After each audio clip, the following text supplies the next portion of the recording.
pilaastarii baafta. Duula pilaastarii baafta. Achiin immoo dinaamoo gadi baafta. Achiin iskiriiptoo gurraacha gadi baafta. Achiin kana gadi baafta. Achiin immoo pilaastarii gadi baafta.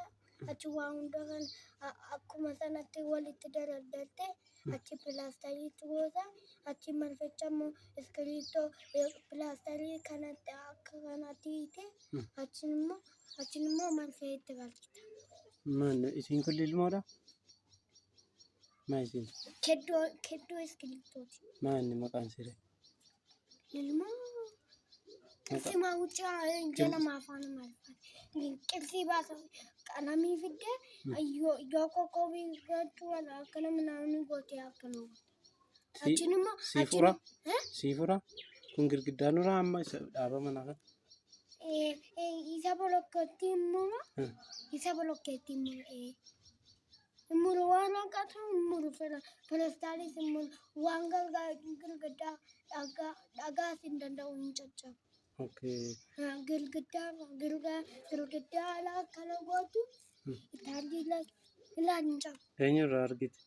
Achiin immoo eenyurraa argite? Jalqaba eenyurraa argite? Gurbaa inni suni akkana achiin immoo muka intinii fidee teessoo fidee. Isa si agarsiisee naan isarraa barte? Isarraa barte hojjette? Naan shaakale akka inni itti hojjetu shaakale inni naaf hin hojjenne. Anatu akkana isa duraan hojjete akkanatti teessoo fidee akkanatti kaa'ee achiin immoo kanammoo achiin akka alaa akkanatti taa'u achiin ilaalee. Meetti kaa'eeti mee hojjechiisiti ammas utuma akka harka keessatti kennamu.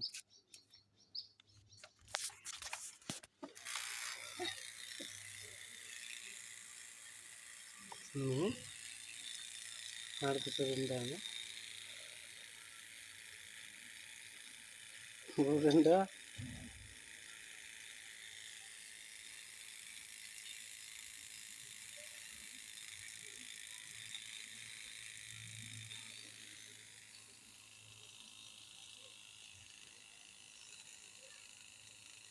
Ajaa'iba bakka.